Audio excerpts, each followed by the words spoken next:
आज का विषय हमने चुना है, इसमें आसन, प्राणायाम, मुद्रा बंध, ये सब जो विषय, तो इसका तांत्रिक साधनाओं में कितना महत्व है, इसको थोड़ा सा प्रकाश डालने की कोशिश करी जाएगी।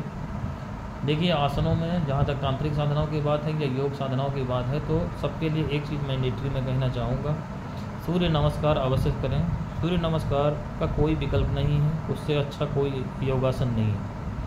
और सूर्य नमस्कार की आवृत्ति आपको बढ़ानी चाहिए। पहले आप मान लीजिए 24 का जैसे एक साइकिल पूरा किया, 2 किया, इस तरीके से धीरे धीरे करके जितनी आपकी सामर्थ्य हो, जितना समय हो, 12 आवृत्ति तक ले जाना चाहिए। अगर समय है तो, नहीं है तो कोई बात नहीं। सूर्य नमस्कार करने से आपके विचारों में बहुत ज़्यादा कमी आती है, चक्र सारे सक्रिय होते हैं और अपने भीतर प्रवेश में आसानी होती है। तो ये सूर्य नमस्कार एक मैंडेटरी साधना है, जो योग के मार्ग पर यानी अष्टांग योग, राजयोग के मार्ग पर चलना चाहें या ध्यान धारणा की कोई भी साधना कर रहे हो, हठ योग की कर रहे हो, अपने भीतर जाना है या तंत्र की साधना करनी है जिसमें कंसंट्रेशन आवश्यक है, तो वो जो है इसको अवश्य करें कि आपका सूर्य नमस्कार होना चाहिए। बाकी दुनिया भर के तामझाम में आप ना पढ़ो कि ये कर लिया, वो कर लिया, सब सारे आसन जो है सबके लिए नहीं होते, समझ गए। जिस आसन की जिसको आवश्यकता होती है वो योगा टीचर इलाज के माध्यम से बताएं। और डेली बैठने के लिए आप समझ लो कि सुखासन सबसे अच्छा है, और जिसको ध्यान का अभ्यास करना है, फिर अगर लंबी प्रैक्टिस कर सकता है तो सिद्धासन या पद्मासन, कम उम्र है तो पद्मासन सिद्ध हो जाएगा, लेकिन उसे कोई ज़बरदस्ती चक्कर में आप ना पड़ें। डेली जो आपको करना है तांत्रिक दृष्टिकोण से मैं बता रहा हूँ कि आप जो है अपने उसमें आप सूर्य नमस्कार की आदत डालें। 1 आवृत्ति से शुरू करें, अधिकतम 12 आवृत्ति तक जा सकते हैं। पहले एक बार सामान्य सूर्य नमस्कार जब आ जाए तो इसको मंत्रों के साथ करना चाहिए। हर जो है आसन का सूर्य नमस्कार में मंत्र है, आप देख सकते हैं, इंटरनेट से भी आपको मिल जाएगा। तो ठीक से सूर्य नमस्कार सीखें। और दूसरी चीज़ इसमें यह है कि अनुलोम विलोम से शुरू करके नाड़ी शोधन प्राणायाम करना है। एक बार अनुलोम विलोम करें सामान्य तरीके से, इसमें सांस जैसे गहराई से लें, फिर छोड़ें धीरे धीरे, इस तरीके से। ऐसा नहीं कि तेज़ी से खींचा तेज़ी से छोड़ दिया, नहीं, तेज़ी आप सांस खींचेंगे तेज़ी से, छोड़ेंगे धीरे धीरे, फिर तेज़ी से खींचेंगे, फिर धीरे से छोड़ेंगे। तो ये अनुलोम विलोम हुआ। जब अनुलोम विलोम की 12 आवृत्ति से आप शुरू करना है, डेली 12 आवृत्ति करनी है। ऐसा करते करते 10 से 15 दिन हो जाए।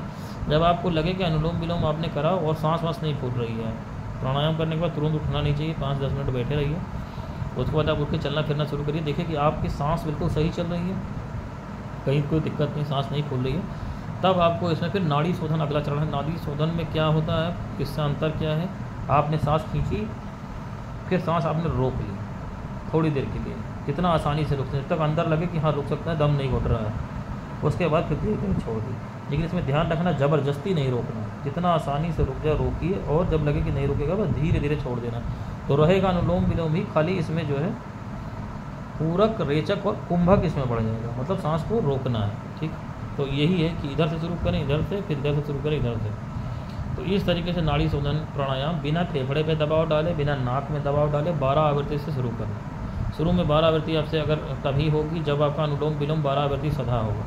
12 आवृत्ति करने पे अगर बहुत दिक्कत हो रही तो 5-6 आवृत्ति करें। ठीक है, एक पूरा साइकिल किया इधर से, फिर इधर से, इधर से, तो ये एक हुआ, ऐसे 12 आवृत्ति करनी है। अब इसको धीरे धीरे साधना है। ये क्रम 1 साल तक करना है, कम से कम 1 साल जो है। जनरली नाड़ी शोधन प्राणायाम करने पर नाड़ियों का शोधन हो जाता है, प्राण में बैलेंस आ जाता है।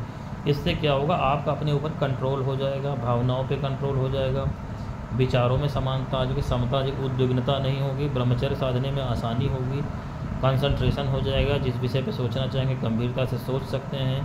ठीक है, और भी बहुत सारे फ़ायदे हैं, उसको खैर दुनियावी मामलात में उसको मैं बताना नहीं चाहता हूँ, बेकार में उसका क्या मतलब, नहीं तो आप वही सोचने लगोगे। और बाकी उसके फिजिकल जो असर हैं, आँख की रोशनी अगर गई हुई है तो आँख की रोशनी में आपकी सुधार हो जाएगा, और बहुत सारे फ़ायदे हैं इसके। तो ये दोनों मैंडेटरी है कि आपको सूर्य नमस्कार करना है और नाड़ी शोधन प्राणायाम करना, अनुलोम विलोम से शुरू करके। उसके बाद फिर लाइट एक्सरसाइजेस जो है, हाथ पैर की, पंजे गेट रखने की, जो आपके लिए संभव है वो आप कर सकते हैं। ये आप अपना नहीं कर सकते तो ये दोनों से शुरू करिए। और जो लोग गाड़ी घोड़ा से चलते हैं, पैदल चलने के जिनके पास समय नहीं है, उनको ज़रूर से शाम को 45 मिनट कम से कम जो है पैदल चलने की आदत डालनी चाहिए। आप 45 मिनट का अपना समय बनाएं, पैदल चलें, बहुत तेज़ नहीं जाना है, आसानी से जाए जिसमें आपकी सांस ना फूले। तो ये सब से क्या होता है कि शरीर में जो ऊर्जा इकट्ठी होती हैं उसको खपाने का आपको मिल जाता है मौका, और जो है कोई भी कचरा शरीर के अंदर रहता नहीं है, डिस्टर्ब नहीं करता, और शरीर का सामान्य स्वास्थ्य भी बना रहता है, और आंतरिक रूप से भी इसकी सफाई होती रहती है। तो ये आवश्यक है, हर साधक के लिए आवश्यक है। अगर वो शारीरिक श्रम कर रहा है या साइकिल चला रहा है तो पैदल चलने की कंडीशन नहीं है, लेकिन बहुत ज़्यादा नहीं कर रहा है, गाड़ी से चल रहा है, तो उसको इतना करना ही करना चाहिए। तो ये आसन प्राणायाम के संबंध में हुआ। बाकी दुनिया भर के आप देखते हो भस्त्रिका प्राणायाम कभी ना करें घर में रहने वाले लोग। बाकी मैंने एक जो प्राणायाम आपको बताया यही गृहस्थ लोग कर सकते हैं आज के समय में। बाकी जितने भी हमारे प्राणायाम हैं, चाहे भ्रामरी है, उज्जाई है, या जो है भस्त्रिका प्राणायाम है बता देते हैं, कपालभाति है, ये सब आश्रमों में किए जाने प्राणायाम हैं। आश्रम में जो लोग रहते हैं उनको इन सब का अभ्यास करना चाहिए, क्योंकि ये सब हठ योग की विशेष क्रियाएँ हैं गुरु के मार्गदर्शन में।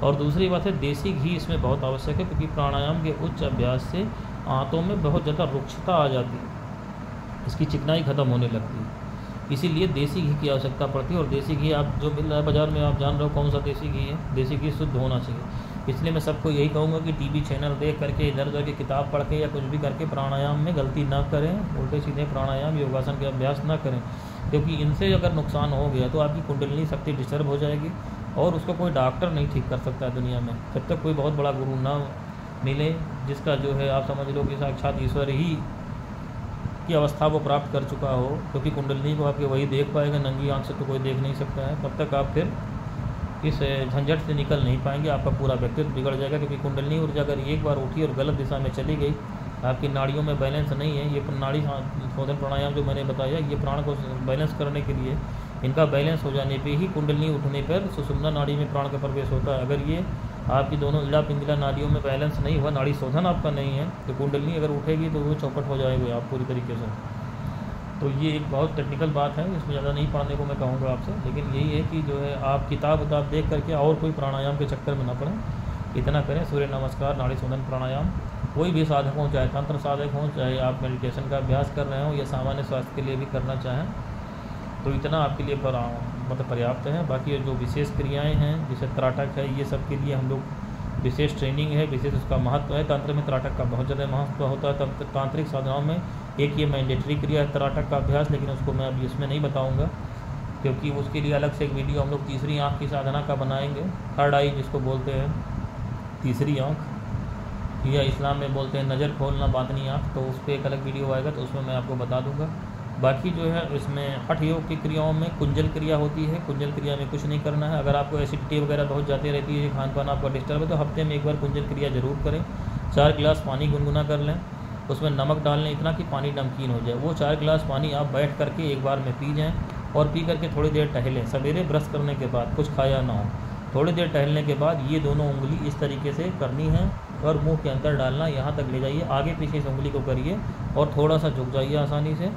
जितना पानी आपने पिया है ये उल्टी करके बाहर निकालना, इसको कुंजल क्रिया बोलते हैं। पूरी आंतें जब खाली हो जाएं, आ करके आप फिर वज्रासन में थोड़ी देर आराम से या सुखासन में जैसे बैठ सकते हैं बैठें, 10-15 मिनट तक कुछ खाएं पिए नहीं। उसके बाद आपको कोशिश तो यही करें कि मसाले वाला मट्ठा अगर शुद्ध आपको मिलता है तो वही पिएँ, उसके बाद फिर खाएँ पिएँ, वो आपके लिए फ़ायदेमंद रहेगा। और नहीं तो जो आप नॉर्मल सामान्य बहुत गरिष्ठ भोजन, उस दिन गरिष्ठ भोजन नहीं करना है, सामान्य मतलब उसके बाद आप सामान्य भोजन कोई करें, दही वही के साथ या जो भी हो, हल्का फुल्का खा के फिर अपना दिन में रूटीन अपना प्रैक्टिस शुरू करें। तो एक बार ये क्रिया जरूर करनी चाहिए। कुंजल क्रिया जो है हफ्ते में हर साधक को करनी चाहिए। और एसिडिटी के जो मरीज़ हैं, ये बहुत सारी दवाइयाँ खा रहे हैं, एंटासिड पी रहे हैं और PPI या दुनिया भर के खा रहे हैं, एसिडिटी उनको बहुत रहती है, तो उनको ये करना चाहिए। वो तो हफ्ते में 2 दिन करें, 3 दिन करें, इससे कोई नुकसान नहीं है। तो ये आपकी जो है ये हो गई एक कुंजल क्रिया। और दूसरी जो है, जिन लोगों को जो है सांस लेने में जैसे सांस फूलने की समस्या आएगी प्राणायाम करने में, ऐसे लगता है कि सांस साफ़ नहीं जा रही, तो इसका मतलब उनका साइनस ब्लॉक है। सर्दी जुकाम होने पर आजकल लोग एलोपैथिक दवाइयाँ खाते हैं, तो ये समस्या साइनोसाइटिस की रहने की वजह से ये साइनस आपका ब्लॉक ही रहता है। तो ऐसे लोगों को किसी योग टीचर से, योगा टीचर से, योगा सेंटर में जा कर के जल नीति क्रिया सीखनी चाहिए। सूत्र नीति या रबड़ नीति के चक्कर में ना पड़ें, सिर्फ जल नीति आप सीखें। उसमें भी विधान यही है, गर्म पानी करेंगे गुनगुना, नमक डालेंगे उतना जितना पानी नमकीन हो जाए, और वो पानी फिर वो गुरु आपको बताएगा नथुने नाक में डालने पर बर्दाश्त करने भर का होना चाहिए। तो कुंजल क्रिया आप इंटरनेट पे देख सकते हैं यूट्यूब पे कि इधर से पानी डालेंगे, पूरा साइनस को झुकते हुए इधर से गिरेगा, इधर से डालेंगे इधर से गिरेगा, फिर उसको क्लीन करते हैं। तो 2 आवृत्ति में ये करते हैं, फिर बचा हुआ पानी निकाल देते हैं। तो इससे साइनस की सफाई होने से आँखों की रोशनी, कान की समस्या, ये सब साधना में आवश्यक है, सब दुरुस्त होना चाहिए। तो ये एक आवश्यक क्रिया है। तो इतना ही आवश्यक है एक साधक के लिए, चाहे वो राजयोग का हो और आज के समय में चाहे हठ योग का हो और चाहे तंत्र मार्ग का हो, इतनी ही क्रियाएं आवश्यक होती हैं। बाकी दुनिया भर के जो आश्रम वाश्रम दिए, ये सब आश्रमों में जो लोग रहते हैं और वहाँ खाने पीने की इतनी व्यवस्था रहती है कि पेट खिला रहे हैं, यानी नवली क्रिया कर रहे हैं, बस्ती कर रहे हैं, वज्रोली कर रहे हैं, भौतिक क्रिया कर रहे हैं, ये सब घर पे रहने वाले साधकों के लिए नहीं है, ना ही इनसे कोई फ़ायदा है आध्यात्मिक मार्ग में। ये सब शरीर को स्वस्थ रखने के लिए है खाली। तो उसके 75 उपाय और हैं। आप ढंग से खाओ पियो, इतना करो जितना मैंने बताया इसमें वीडियो में, उतना आपके लिए पर्याप्त है। और किसी को और कुछ इसमें पूछना हो तो आप अलग से हमको व्हाट्सअप नंबर पर पूछ सकते हैं, कमेंट बॉक्स में। आज के लिए इतना।